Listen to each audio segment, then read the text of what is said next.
Hey guys, how you guys doing? It is Tuesday, December 26th. Hoping you're having a wonderful day, and I hope you had a great Christmas, guys. Happy holidays, Merry Christmas to you and to your family.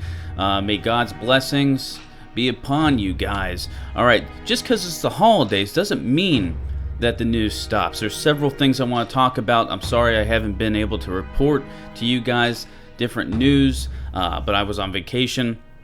But here it is. All right, first thing I want to talk about, because there's quite a bit to talk about.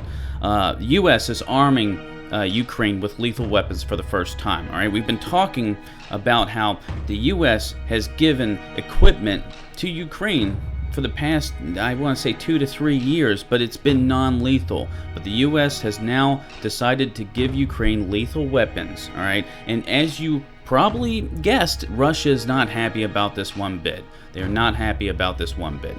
We've been getting reports that Russian tanks are being sent to the border. There's no real reports if this is a training, what's going on. It's a situation we're going to have to keep on watching. I know the mainstream media really hit on this whole situation in Ukraine hard with the annexation of Crimea, that vote from Crimea to join Russia.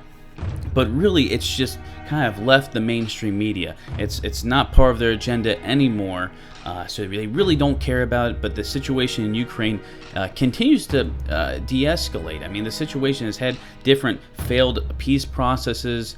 There's still fighting happening. Situation we're going to have to keep on watching, guys. Another thing we want to talk about is the Pakistani Indian border. All right, we've had several deaths and several firefights happen over the past couple of days, and I'm not saying that this is uncommon. Over the past year, I think they've had around 300 different incidents. But it's a dangerous border. All right, we talk about the DMZ with North Korea and South Korea all the time, but this is a very dangerous border as well. All right, 300 incidents in the past year. All right, that's something we have to keep our eyes on, especially what's been happening in the last few days. We've seen, I want to say, multiple Indian troops, multiple Pakistani troops, both killed on either side. And we've had Pakistani generals come out and say that nuclear war is not out of the question. That's because India and Pakistan are both nuclear powers, something we have to keep our eyes on, and I'll let you guys know if there's any more developments with that situation. Another thing I want to talk about is how Syrian and Iranian-backed militias are they're gaining ground towards the border of Israel near Lebanon.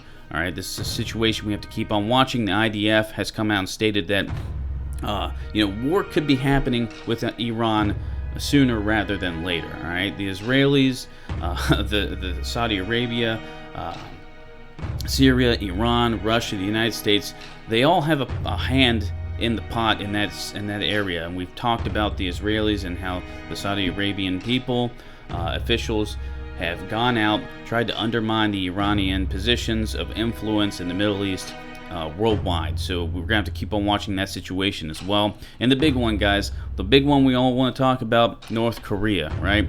The U.S. spearheaded more sanctions through the United Nations on North Korea because of their missile and nuclear programs, right? Because they don't stop these tests. All right, we're even getting word now that North Korea is going to try another test in the form of a satellite launch. A lot of people say these satellite launches, a lot of experts believe these satellite launches are just masks or disguised as long-range rocket tests, that they could be weaponized and used against other countries like the United States of America. North Korea, their foreign minister's office, their propaganda machine, state-run media machine, came out and said that these sanctions were an act of war, and that North Korea wasn't going to stop, that North Korea is not going to be brought to the table. We're getting multiple reports by leading experts that we may see a strike from Donald Trump, from the Trump administration, the United States, South Korea, and Japan after the Winter Olympics in Seoul. All right, the Winter Olympics are happening in February, but when they're done, the gloves may be off. We may actually see a strike on North Korea. It's a situation we're going to have to keep on watching, guys. I haven't been paying as much attention to the news as I should have been the last few days, but I've been on vacation. If there's anything I missed, I will let you guys know. Any more information about these things I've talked about, I'll let you guys know.